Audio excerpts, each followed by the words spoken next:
Before we start, I just want to say, if you've ever felt small, if you've ever been underestimated, if you've ever been told your passion is worthless, then this story is for you. It's for every quiet person who has ever had a fire lit inside them. Make sure you're subscribed and have notifications turned on, because you are not going to want to miss a single second of how this plays out. My name is Albert, and for the last 10 years my life has been a study in quiet contentment. I own a small, dusty shop in the city's historic quarter called The Last Page. I deal in rare books, first editions, and forgotten manuscripts. It's not a path to riches, but it's a life rich in meaning. The scent of old paper and leather is my perfume. The whisper of a turning page is my symphony. I am, by every definition my father-in-law has ever thrown at me, a bookworm. And until last month, I was fine with that. My father-in-law is Marcus Thorne. If you live in this state, you know the name. Thorne Industries is a behemoth, a titan of manufacturing and logistics built over a century. Marcus sits atop this empire like a modern-day king, his face etched with the kind of severe authority that comes from never being told no. He's a man of steel and concrete, of profit margins and hostile takeovers. To him, my world of paper and ink is not just quaint, it's an insult. It's a sign of weakness, a genetic failing I've somehow passed on to his only daughter, my wife Clara. The first time I met him, he shook my hand with a grip designed to pulverize bone. His eyes, the color of a stormy sea, scanned me from head to toe. He didn't see a man who loved his daughter. He saw liability. He asked what I did for a living. I told him, with a flicker of pride, that I was a rare book dealer. He held my gaze for a moment, then let out a short, sharp bark of a laugh. He turned to his wife, gesturing toward me with his half-empty glass of scotch. He said, loud enough for the entire patio to hear, "Clara's brought home a librarian. I build an empire, and my daughter marries a man who collects dusty paper." That was the first cut. Over the next decade there would be 1,000 more. At every family dinner, every holiday, every christening, he found a way to slice at me. He'd ask about my little hobby shop. He'd mock my meager income in front of his business partners. He called me the professor with a sneer that dripped with condescension. The worst was when he would look at Clara, a pained expression on his face, and say things like, "I just want you to be taken care of, sweetheart. I want you to have a man who can provide, a man of substance." He never saw me. He saw a walking, breathing symbol of everything he despised: quietness, intellect over aggression, passion over profit. He saw a bookworm, a weak link in the glorious iron chain of the Thorne dynasty, and I, for the sake of my love for Clara, endured it. I'd smile, I'd nod, I'd retreat into my shell, telling myself his opinion didn't matter. It wasn't about revenge, until it was. The catalyst wasn't one of his grand public humiliations. It was a simple transaction. I received a call about an estate sale on the other side of the state. The family, the Pembertons, had been wealthy industrialists in the 19th century, their fortune long since faded. The heirs were selling everything, including the contents of a library that hadn't been touched since the 1920s. For a man like me, this was the equivalent of a gold rush. I spent 2 days in a musty, forgotten room, sifting through decaying treasures. On the second day, tucked away in a dark corner, I found them a set of a dozen massive leather-bound corporate ledgers from the late 1800s. They were from a long-defunct shipping company. To anyone else, they were just props, decorative old books.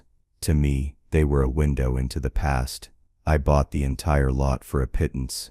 Back in my shop, late one night, surrounded by the comforting silence, I began to carefully examine my new acquisitions.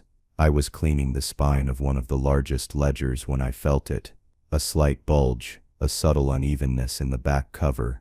My heart started a low, steady drumbeat. This was a common hiding place in old books. With the delicate touch of a surgeon, I worked a thin blade into the seam of the inner cover board. The paper was brittle, but it gave way. Inside, nestled in a carefully carved-out hollow, was a slim portfolio of documents, wrapped in oilcloth and tied with a faded red ribbon. My hands trembled as I untied the ribbon. The paper was different, heavier, more important. It was vellum, The first document I unfolded made the air leave my lungs in a single silent gasp. The calligraphy was ornate, the language formal and archaic, but the title at the top was unmistakable: the founding charter of the Thorne and Caldwell Mercantile Company. Caldwell, my mother's maiden name, my great-uncle's name. The family story, the one whispered at holidays, was that my great-uncle Samuel Caldwell had started a company with a partner, a man named Henderson, who had cheated him and left him with nothing. The partner's name had been lost to time, a bitter footnote in our family's history of quiet struggles. My eyes scanned the document, landing on the two signatures at the bottom, inscribed in bold, confident ink. The first was Samuel Caldwell. The second, right next to it, was Henderson Thorne, Marcus Thorne's father. My blood ran cold. This wasn't just a founding charter. This was the founding charter, the original, the one Marcus displayed a gilded, pristine replica of in the lobby of his corporate headquarters, the one he spoke of with religious reverence, the sacred text upon which his family's empire was built. But that wasn't the worst of it. Tucked behind the charter were other documents. A handwritten partnership agreement stipulating a 50-50 split of all assets and profits. A series of letters from my great-uncle Samuel to Henderson, pleading for his share after being pushed out. And the final, damning piece of paper, a bill of sale, dated a year after the company's founding, showing Henderson Thorne selling off Samuel Caldwell's shares for a fraction of their worth, using a forged signature. The forgery was clumsy, obvious to anyone who bothered to compare it to Samuel's real signature on the charter. Henderson Thorne hadn't just outmaneuvered his partner. He had stolen the company, lock, stock, and barrel. He had built an empire on a foundation of theft and betrayal, against my own blood. I leaned back in my chair, the document spread out before me on my workbench like a judgment. The silence of my shop was no longer comforting. It was deafening. Marcus Thorne, the titan of industry, the man who called me a weak, insignificant bookworm, had no idea. He had no idea that his entire life, his legacy, his family's immense fortune, was all based on a lie. And the proof of that lie wasn't in some high-security vault or a Swiss bank account. It was here, in my quiet, dusty, little shop.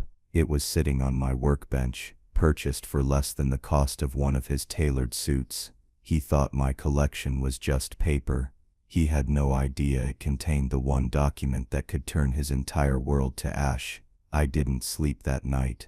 I sat in the worn leather armchair in my shop, the dim glow of my desk lamp illuminating the portfolio on the table.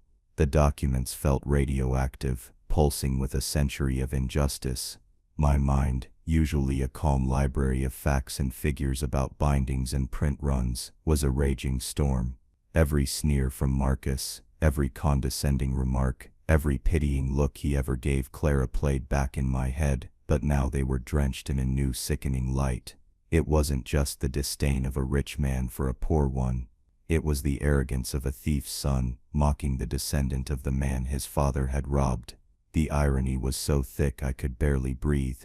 He called me weak, a man of paper, while his entire dynasty was built on a lie held together by a single stolen piece of paper. I thought of my great-uncle Samuel.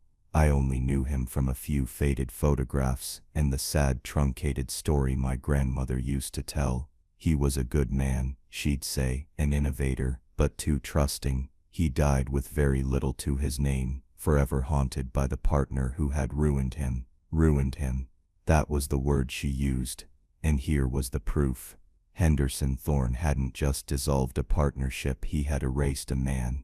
He had stolen not just Samuel's money, but his legacy, his name, his future, and the Thorne family had been living off that stolen future ever since. My hands started shaking, a low-grade tremor of fury that began in my gut and spread to my fingertips. I felt a profound, almost physical connection to Samuel Caldwell, a man I'd never met. His ghost was in the room with me, his stolen voice screaming from the brittle pages. I felt his betrayal, as if it were my own. This wasn't an abstract historical curiosity anymore. This was a family wound, deep and festering, and I had just ripped the bandage off. My first coherent thought was of Clara, my beautiful, kind, brilliant Clara. She was a Thorne, yes, but she wasn't like them. She had her mother's gentleness and a genuine heart that was entirely her own. She loved her father, of course, but she wasn't blind to his flaws. She often played the role of mediator, soothing my ruffled feathers after one of his attacks, her hand on my arm, her eyes pleading with me to let it go. "He's from a different generation, Albert," she would say. "His idea of a man is different. It's not about you, it's about him." How could I tell her? How could I look at the woman I loved and say, "Your grandfather was a thief, your father is the heir to a criminal enterprise, and our entire life together is shadowed by a crime committed against my family"? Telling her would shatter her world. Her image of her father, already complicated, would be irrevocably broken. Her entire identity was tied to being a Thorne, to the legacy of Thorne Industries. To learn that it was all built on a fraud, it would destroy her. And a selfish, dark part of me whispered another fear. What if she didn't believe me? What if she chose him? What if she saw this not as a quest for justice, but as an attack from the resentful son-in-law her father always claimed I was? The thought was a shard of ice in my chest. I couldn't bear it, so I said nothing. I carefully placed the documents back in the oilcloth, tied the ribbon, and hid the portfolio in the floor safe beneath my desk, a place where I usually kept only the most valuable first editions. The secret sat inside me like a lead weight. A few weeks passed. I was a ghost in my own life. During the day, I'd go through the motions at the shop, buying and selling books, but my mind was elsewhere. At night, I'd lie awake next to Clara, staring at the ceiling, the silence humming with unspoken words. She noticed the change in me, of course. I was quieter, more distant. One evening, as we were washing dishes, she put her hand on my arm, her brow furrowed with concern. "Albert, what is it? You seem a million miles away. Is it my father? Did he say something again?" I nearly broke. I nearly told her everything right then and there. I saw the words forming on my lips, the story ready to spill out, but I looked into her worried eyes, her beautiful, innocent eyes, and I couldn't do it. I couldn't be the one to bring the whole rotten structure crashing down on her head. Not yet. "No, honey," I lied, the word tasting like ash in my mouth. "Just a stressful week at the shop, a big collection I'm trying to acquire." "It's nothing." She accepted it, but I could see a flicker of doubt. The lie was a new wall between us, and I hated myself for building it. The resolve to do something, to act, didn't come in a flash of lightning. It was a slow burn, fueled by 1,000 past slights. I started to remember things I had long since buried. Flashback to our first Christmas as a married couple. We were at the Thorne mansion, a sprawling, opulent place that always felt more like a museum than a home. Marcus had gathered everyone in the grand living room for presents. He handed out Rolexes to his nephews, diamond earrings to his sister. He handed me a small, perfectly wrapped box. I opened it. Inside was a leather-bound copy of Moby Dick. A nice gift, I thought, until I saw his smirk.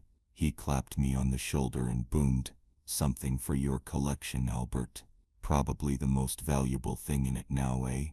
The room filled with sycophantic laughter. He wasn't giving me a gift. He was reminding me of my place. He was telling me that my entire world of books was worth less than a single bauble he could hand out without a thought. I remembered the night I told him Clara and I were trying for a baby. We were at dinner. I was excited, hopeful. Marcus put down his fork and stared at me, his expression unreadable. "A baby," he said, the words flat. He took a long sip of wine. "Let's hope the child inherits its mother's drive. We can't have another generation of dreamers." He didn't say bookworms. He didn't have to. The insult landed like a physical blow. He was talking about my future child, my legacy. He was already belittling a person who didn't even exist. But the memory that burned the brightest, the one that became the true catalyst, was from just 6 months ago. It was Marcus's 70th birthday party. The event was disgustingly lavish, held at a downtown hotel ballroom that had been transformed into a monument to his ego. Hundreds of people were there, politicians, CEOs, society figures. During his speech, he thanked his family, his partners, his loyal employees. Then he looked out into the crowd, his eyes landing on me and Clara. "And I have to thank my daughter Clara," he said, his voice thick with performative emotion. "She is my greatest treasure.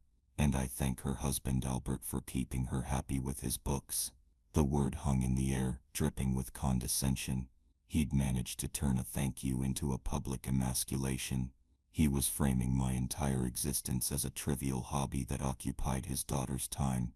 Later that night, a city councilman I knew slightly came up to me, a look of pity on his face.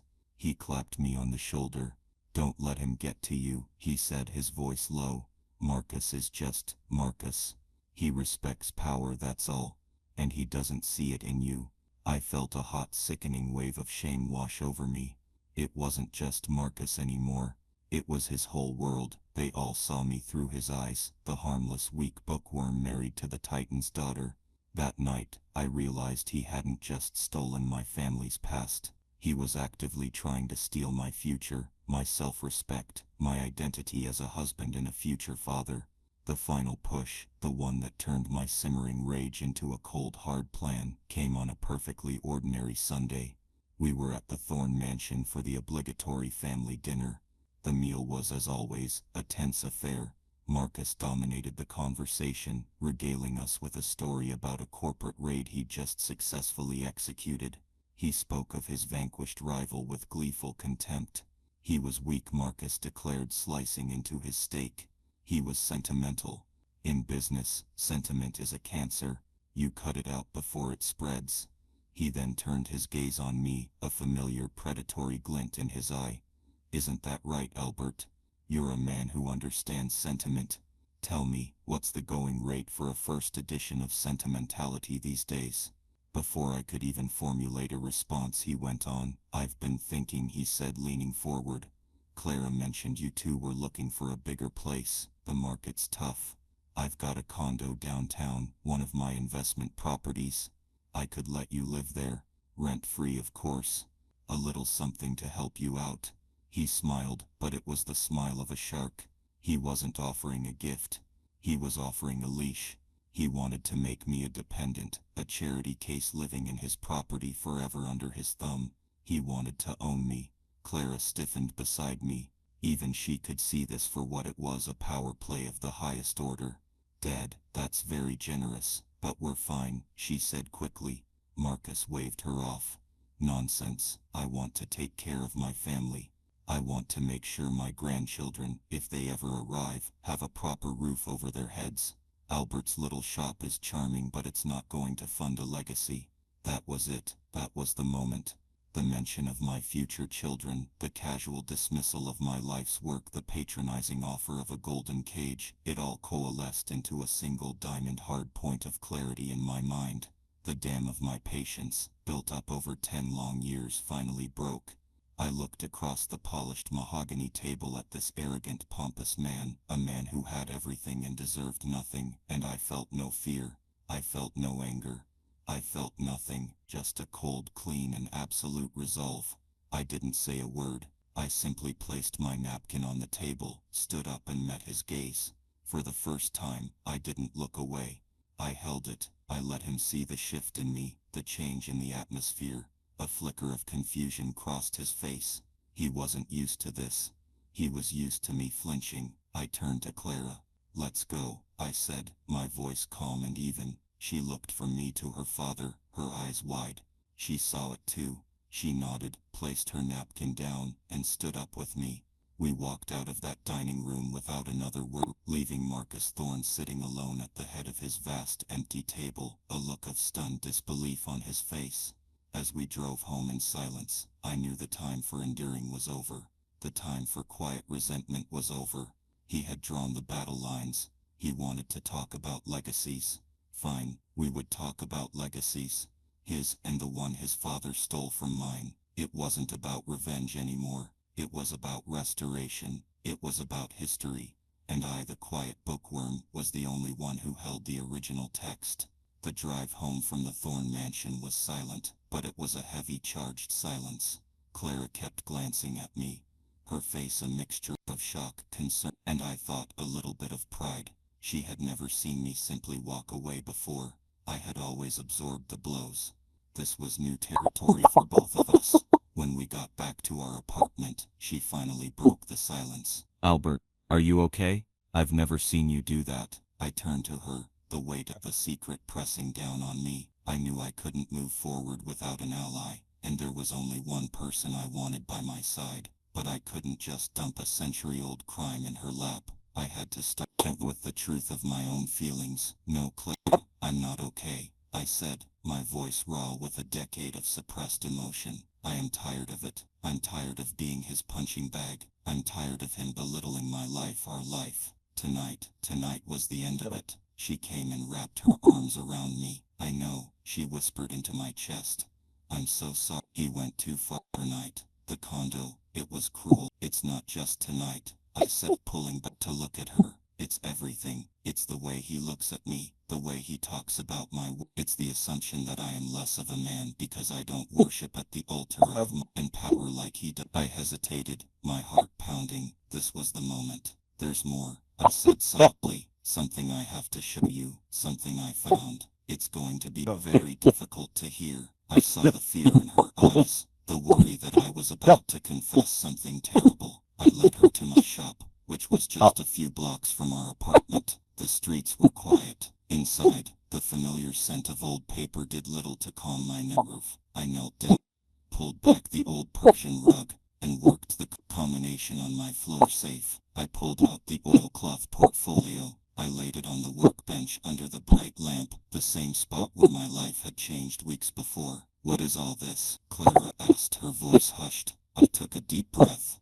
"A few weeks ago, I bought some old ledgers from an estate sale. This was hidden inside one of them." I carefully untied the ribbon and unfolded the vellum charter. I pointed to the top. "Do you recognize the name of this company?" She leaned in. "Thorne and Caldwell." "Caldwell? Isn't that your mother's family name?" "It is," I said. "This is the original founding charter for what became Thorne Industries, not the replica your father has in his lobby. This is the real one." Her eyes widened. "But how?" "Now look at the signatures," I said, my finger tracing the faded ink.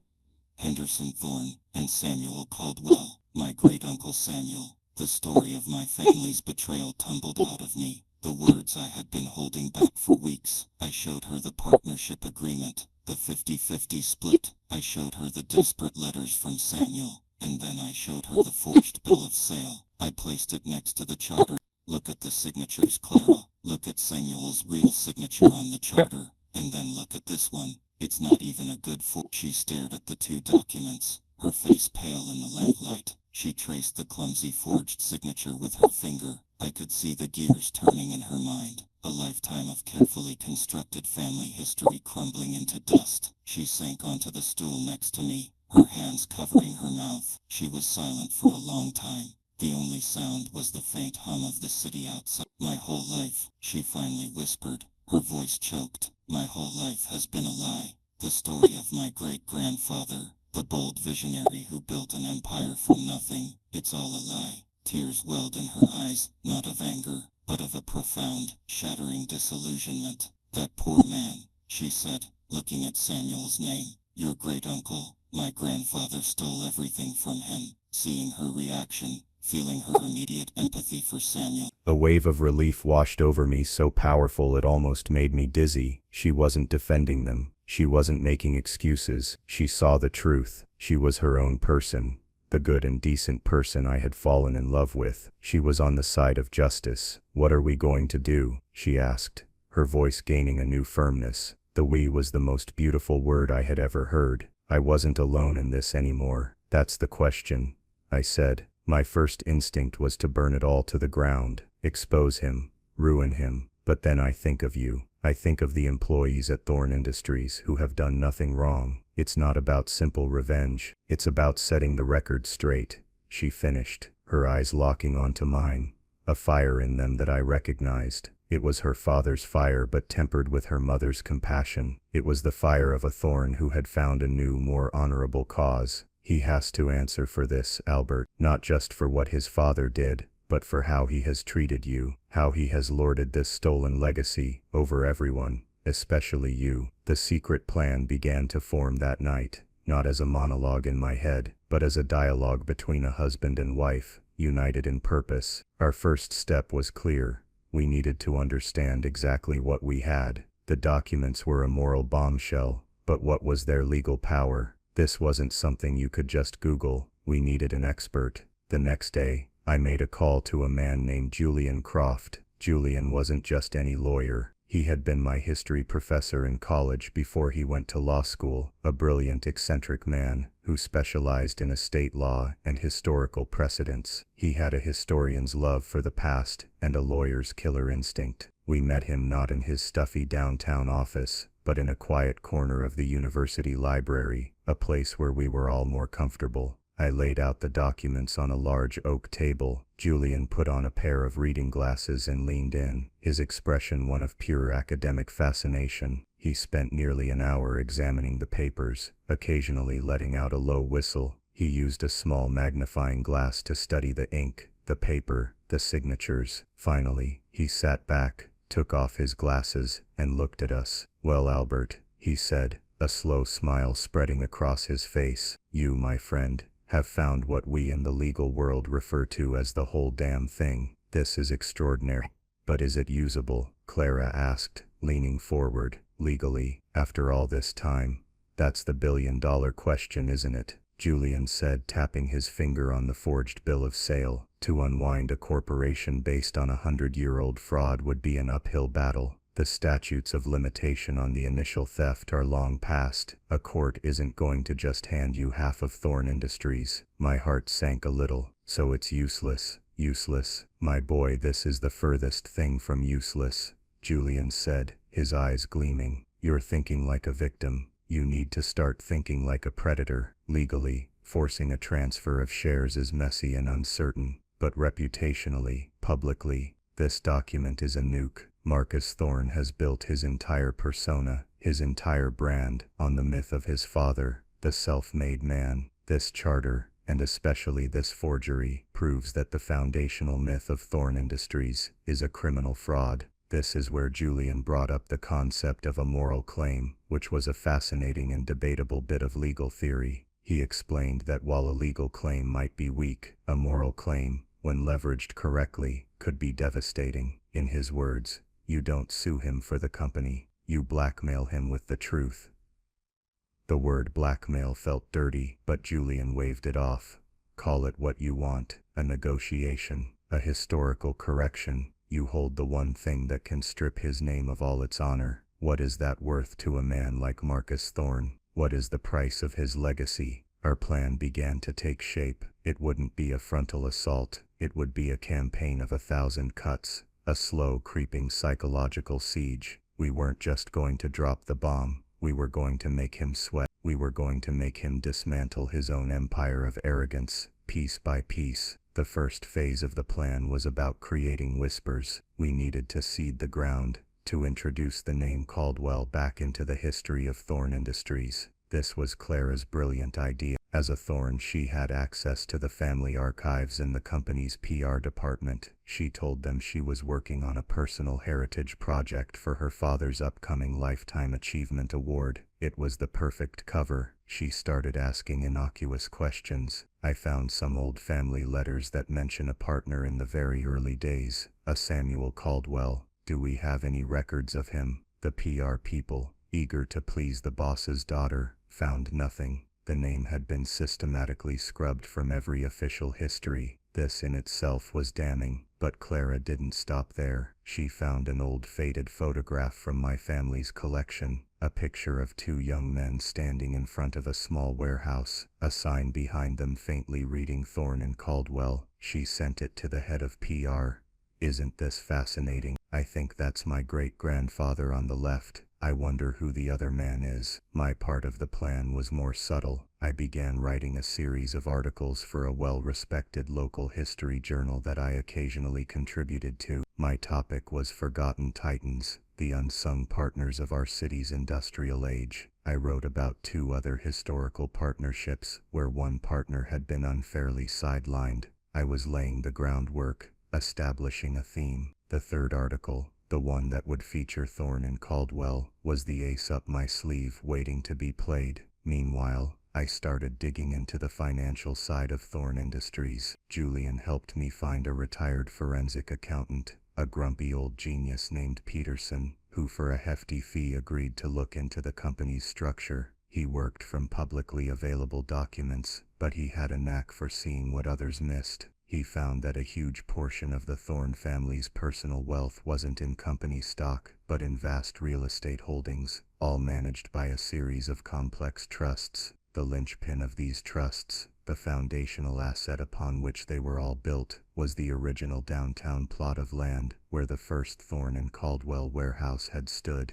the same land described in the founding charter. Julian's eyes lit up when he saw that. The fruit of the poisonous tree, he whispered. If the original ownership of that land is based on a fraudulent document, every transaction, every trust built upon it, is potentially tainted. It was a plausible yet debatable legal argument, the perfect weapon. We now had a multi-pronged strategy. Clara was working from the inside, creating confusion and doubt. I was building the external narrative, and Julian and Peterson were sharpening the legal and financial knives. All the while, Marcus Thorne had no idea. He was still living in his world of absolute power, occasionally calling Clara to complain that she and I hadn't come to dinner, completely oblivious to the silent, intricate web being woven around him. The feeling was intoxicating. For the first time in my life with the Thornes, I wasn't the one on the defensive. I wasn't the bookworm. I was the historian, the strategist, the keeper of the truth. And history, I was beginning to learn, had teeth.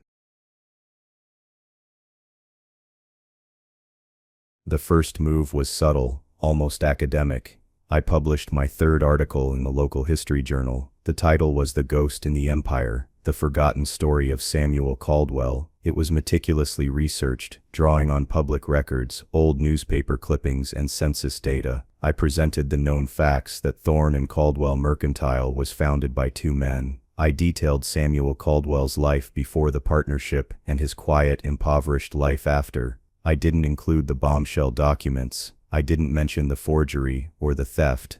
I simply presented the official, sanitized history of Thorne Industries next to the documented existence of my great-uncle, and asked a simple, powerful question: what happened to Samuel Caldwell? The journal had a small but influential readership: academics, old money families, local politicians, and business leaders. It was the kind of publication that sat on the coffee tables of the very people Marcus sought to impress. The effect was not explosive, it was a slow creeping tide. At first, there was nothing.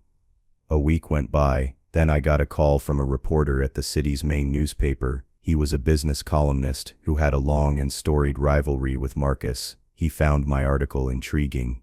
He started asking questions. 2 days later, a small piece appeared in his column, buried on page B7, under the headline, A Thorne in History's Side. It summarized my article, and posed the same question.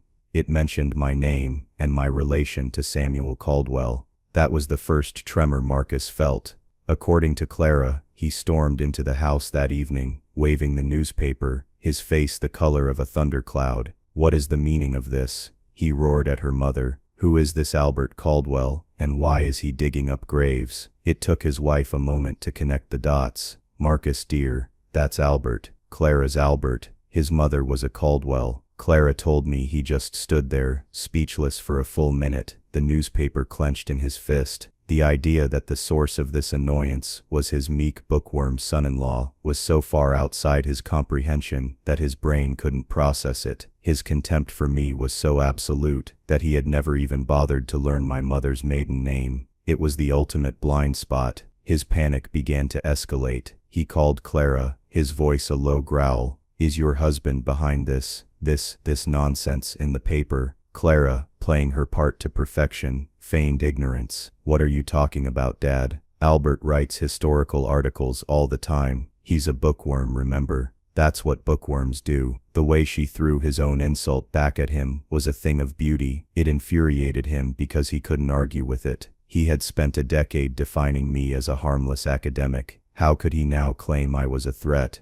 To do so would be to admit he had misjudged me, and Marcus Thorne never ever admitted to being wrong. His next move was predictable. He tried to throw money at the problem. He had one of his lawyers call the newspaper's editor-in-chief. A large donation to the editor's favorite charity was offered in exchange for a retraction and an agreement to drop the story. The editor, a crusty old newsman who despised being strong-armed, politely refused. This only fueled Marcus's paranoia. He then tried to buy my silence directly, though still at arm's length. I received a certified letter from a law firm I didn't recognize. It was a cease and desist order, full of blustering legal threats, accusing me of defamation and historical revisionism. It was laughable. I hadn't printed a single unverified fact. Tucked inside the letter was a check for $50,000, described as a good faith gesture to cease any further publications on this matter. It was an insult wrapped in a bribe.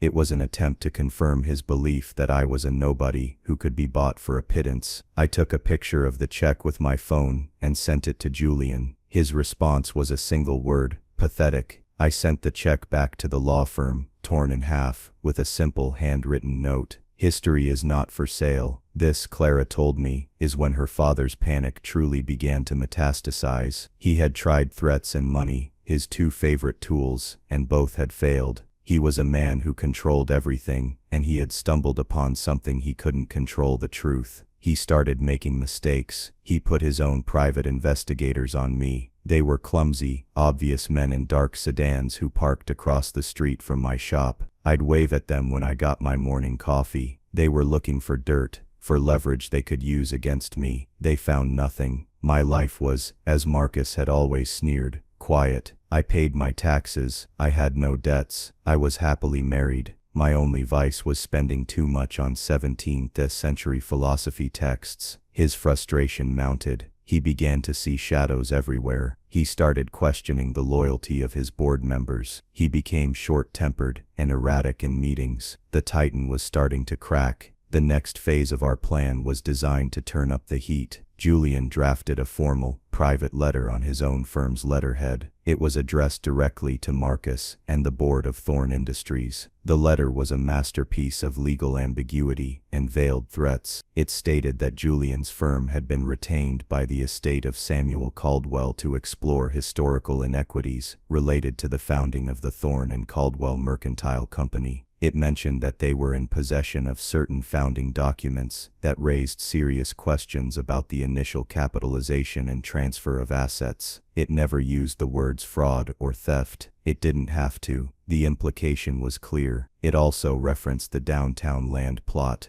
noting that any foundational irregularities could have significant cascading consequences for all assets built upon it. We sent the letter via courier, requiring a direct signature from Marcus. Clara was at the house for lunch with her mother that day. She described him receiving the envelope, seeing the legal letterhead, and his face going white. He went into his study and didn't come out for 2 hours. The panic was no longer a quiet, simmering thing. It was a raging inferno. He was trapped. If he ignored the letter, it would look like he was hiding something. If he fought it publicly, the story would explode, and the discovery process would force him to reveal everything. He had no idea what documents we actually had. Did we have the charter? Did we have the forgery? Or was it all a bluff? The uncertainty was eating him alive. He called a crisis meeting with his personal lawyers. Julian, through his network, found out that the lawyers were scrambling. They were trying to find any legal precedent to shield the company. They were researching century-old corporate law. They were, in short, terrified. Marcus was bleeding millions in legal fees, all because of a bookworm and a few pieces of dusty paper.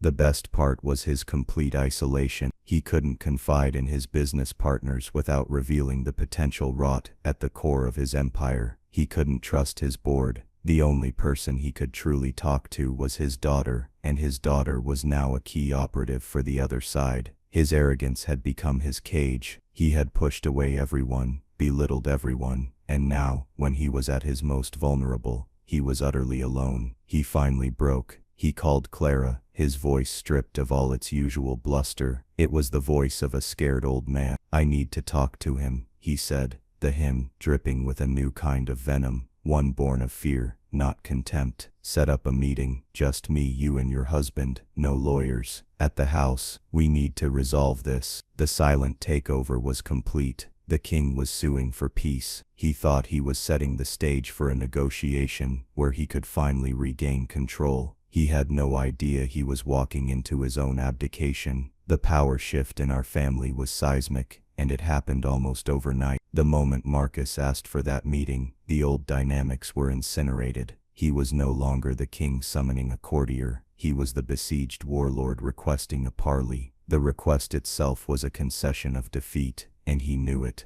But the most significant shift wasn't between me and Marcus. It was between Marcus and Clara. His panic, his desperation, it had revealed a side of him that Clara had never truly seen. She had seen his arrogance, his temper, his dismissiveness, but she had never seen him weak. She had never seen him afraid, and it changed everything for her. For her entire life, her father had been this unshakable colossus, the source of all security and power. Now, she saw him as he was a man terrified of a ghost, a man whose entire identity was a fragile construct she now held the power to shatter. Her loyalty, which had always been a delicate balancing act between me and him, snapped decisively and irrevocably to my side. It wasn't just about the historical injustice anymore. It was about the present. She saw how his fear was making him cruel and reckless. He started lashing out, not just at me indirectly, but at the idea of us. He began a campaign of desperate counter-manipulation, aimed squarely at his own daughter. He called her a few days before the scheduled meeting. His tone wasn't angry, it was wounded, pleading. It was a performance, and Clara saw right through it. "I don't understand how you can do this to me, Clara," he began, his voice laced with manufactured pain. "To your own family, after everything I've given you, everything I've done for you." "What I'm doing, Dad," Clara replied, her voice steady and calm, "is trying to understand the truth, something you never seem to be interested in." The directness of her response stunned him. He switched tactics. He dangled the inheritance. "You know, everything I have, this entire company, it's all for you. It will all be yours one day. You and your children. You wouldn't want to jeopardize that, would you? Tearing down the family name won't do anyone any good. It's better to let sleeping dogs lie." It was a classic move, a threat disguised as fatherly concern. A year ago, it might have worked,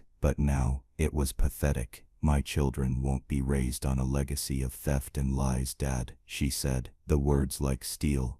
"I'd rather they inherit Albert's integrity than your stolen fortune." She told me. He was silent on the other end of the line for a long time. He had played his trump card, the inheritance, and it had been rejected. He had no moves left, but his desperation reached its lowest point the day before our meeting. He went around me and Clara, and tried to manipulate my own mother. He got her number from one of his contacts, and called her out of the blue. He introduced himself as Clara's father, and put on his most charming benevolent facade. He told her he was so worried about me, that I seemed to be under a lot of stress, that I was getting involved in things I didn't understand. He told her he was worried this historical obsession was going to hurt my career and my marriage. He was trying to recruit my own mother to talk sense into me. He thought he was dealing with another simple, impressionable person he could manipulate. He had no idea who my mother was. My mother is a retired history teacher. She's the one who first told me the story of Samuel Caldwell. She is a woman with a spine of granite. She listened patiently to his entire condescending spiel. When he was finished, she said,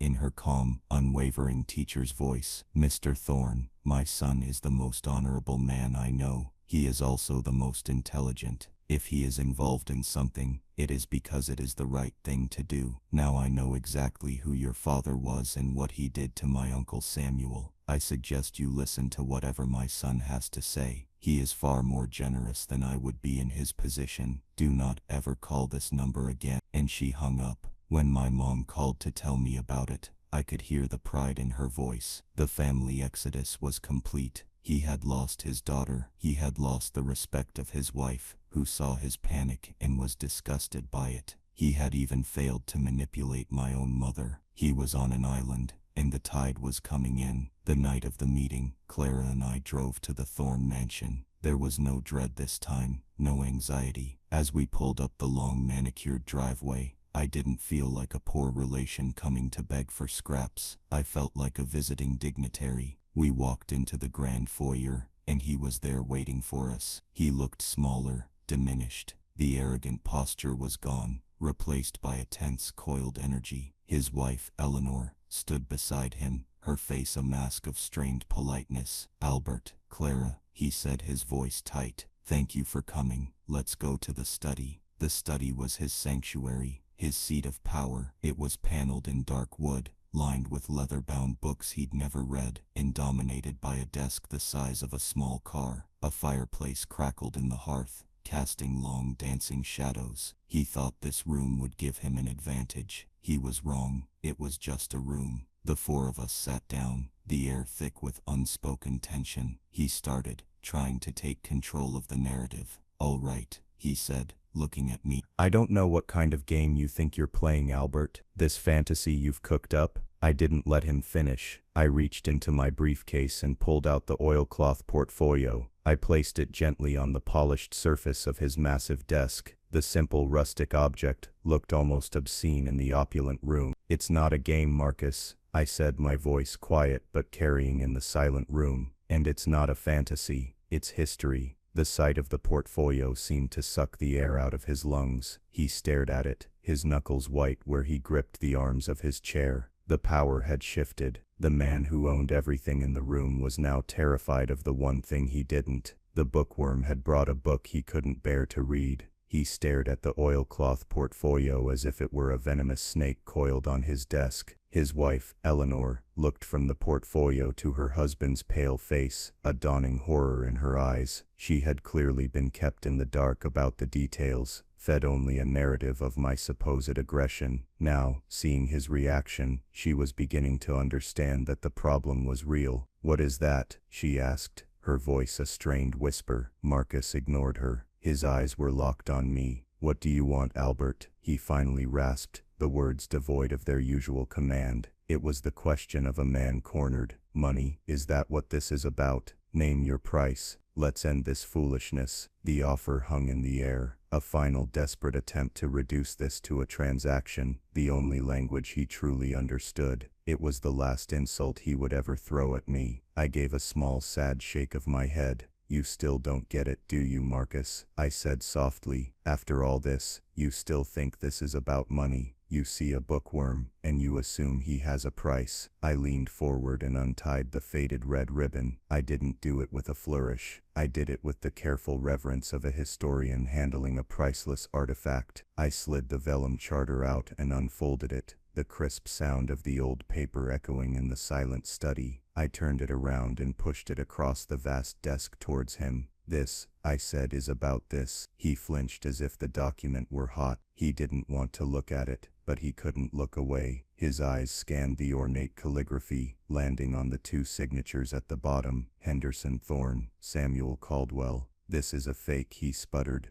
the denial automatic, reflexive. "A forgery, is it?" I asked calmly. "Your own experts can verify the age of the vellum and the iron gall ink. It's authentic. It's the real one. The thing in your lobby is a pretty lie." I then slid the other documents out, one by one, laying them out like a coroner presenting evidence. The partnership agreement, the letters, and finally, the forged bill of sale. I placed it right next to the charter. "This," I said, pointing to the clumsy signature, "is the foundation of your family's fortune. Not genius, not hard work, just theft. Your father was a common thief, Marcus. He stole my family's future, and you have spent your entire life profiting from it." A strangled gasp came from Eleanor. She was staring at the forgery, then at her husband's face, the pieces of a puzzle she never knew existed clicking into place. The decades of his arrogance, his obsession with legacy, his contempt for anyone he deemed weak, it all suddenly had a dark, rotten source. Marcus slumped back in his chair, defeated.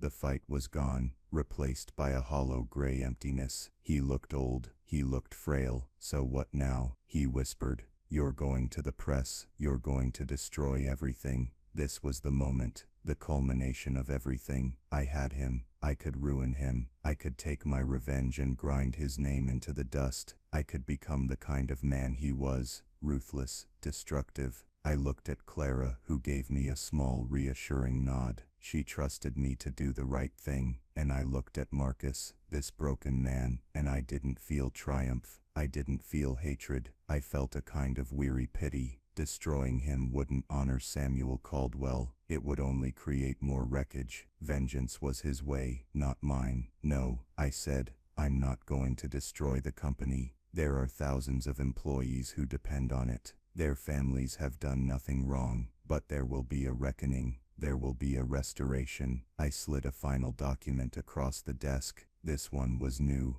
drafted by Julian. It was a legally binding proposal. Here is what is going to happen, I said, my voice leaving no room for negotiation. First, the official history of Thorne Industries will be corrected. Samuel Caldwell will be reinstated as a full co-founder. His name will be put next to Henderson Thorne's on every building, every letterhead, every historical marker. I pointed to the document. Second, you will establish the Caldwell Foundation for Historical Preservation and Entrepreneurial Ethics. You will fund it with a personal endowment of $100 million.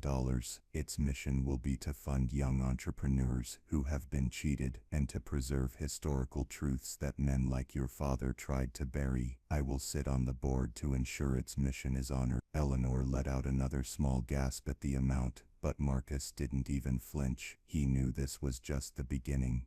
Third, I continued, a full undiluted 10% of the Thorne family's private shares in the company will be transferred into a trust, not for me, for my children, for Samuel Caldwell's great-great-nieces or nephews. His bloodline will finally get their due. I paused, letting the weight of it all settle in the room, and finally, I said, looking him directly in the eye, you will issue a public apology, not to me, to my family. You will stand at the next shareholders meeting, and you will tell the truth. You will tell the story of Samuel Caldwell and what your father did. You will clear his name, and you will tear down the myth that you have spent your life perpetuating. He stared at the proposal, his breathing shallow. It was a complete and total surrender. I wasn't just taking his money. I was taking his story. I was rewriting his legacy from one of triumph to one of shame and eventually atonement. And if I refuse, he whispered, one last flicker of defiance in his eyes. I leaned back in my chair. If you refuse, these documents, I said, gesturing to the portfolio, will be digitized and released online tomorrow morning, along with a detailed explanation. They will be sent to every major news outlet in the country. Your company's stock will plummet. Your partners will desert you. Your name will become a synonym for fraud. Your grandchildren will have to live with that. Your choice. The silence in the room was absolute. He knew he had no choice. He was a king who had been checkmated. He picked up a pen from his desk, his hand trembling so badly he could barely hold it. He looked at the proposal, then at his wife, who just stared at him with cold, disappointed eyes. He looked at Clara, his daughter, who met his gaze with a look of sad resolution. And finally, he looked at me, the bookworm, the man of dusty paper. And in that moment, he finally saw me. He saw the strength he had always mistaken for weakness. He signed the document. The new reality had begun. He didn't get up. He just sat there staring at his signature on the page, a ghost in his own home. We stood up. Clara went to her mother and gave her a hug. Eleanor clung to her, tears finally streaming down her face. As we turned to leave, I paused at the door. I looked back at the man who had tormented me for a decade. You know, Marcus, I said quietly, all those years you called me a bookworm as an insult, but you were wrong. A bookworm doesn't just read the story. A bookworm knows where the story comes from. He knows how it's made, and sometimes he even gets to write the ending. And with that, we walked out of the study, out of the mansion, and into the clean night air, leaving him alone with his ghosts and the quiet, undeniable power of the truth. The aftermath was not loud or explosive. It was a series of quiet, deliberate steps that dismantled the old world and built a new one. Marcus,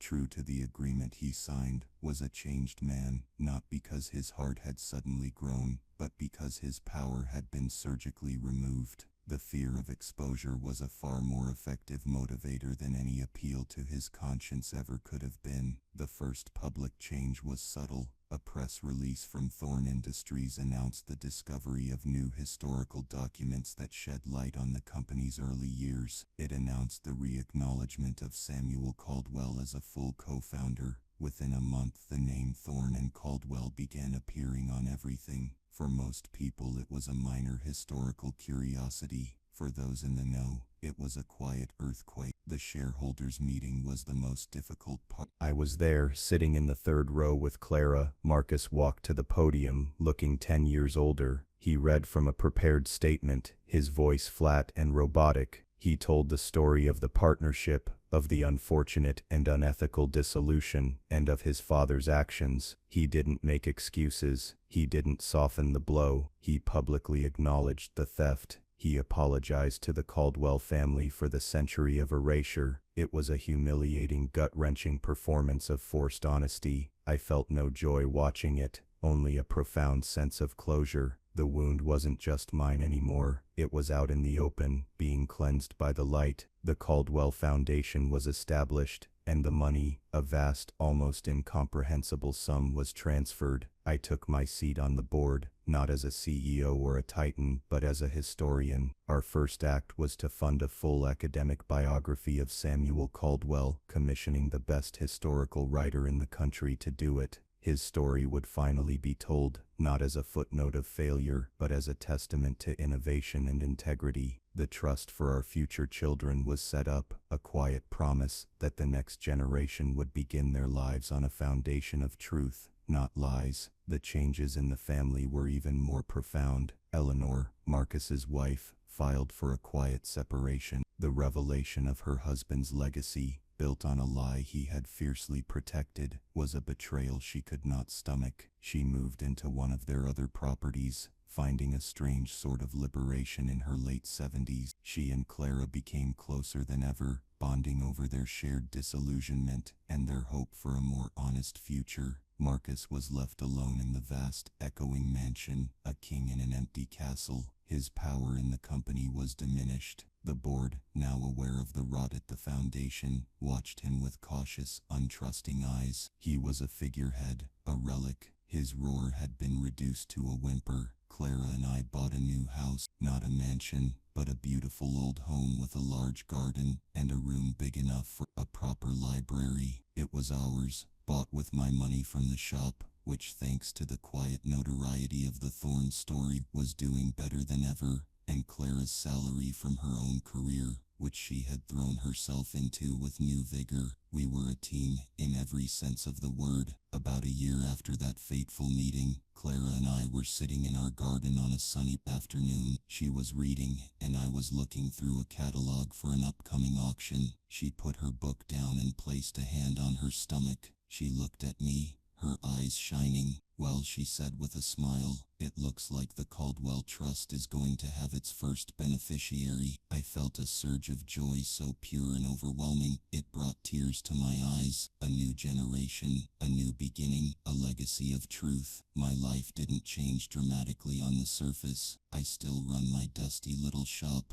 I still get excited about a rare manuscript or a beautifully preserved first edition. My passion is the same, but I am not. I walk through the world differently. The weight of being less than is gone, replaced by a quiet, solid sense of self-worth that has nothing to do with money or power. I learned that strength isn't always loud. It isn't always aggressive. Sometimes strength is the quiet endurance of a man tending to his passion. Sometimes it's the meticulous patience of a historian searching for the truth. And sometimes it's the courage to use that truth, not as a weapon of pure destruction, but as a tool for restoration. Marcus Thorne saw a bookworm. He never saw the man. He never understood that my world of paper and ink wasn't about escaping reality. It was about understanding it. It's about knowing that history is real, that actions have consequences, and that a single forgotten document can be more powerful than 1,000 armies. He thought my collection was just dusty paper, but it held the one thing his fortune couldn't buy: the receipt. So here we are. It's a wild story, isn't it? And it raises so many questions. What would you have done? Would you have taken the deal?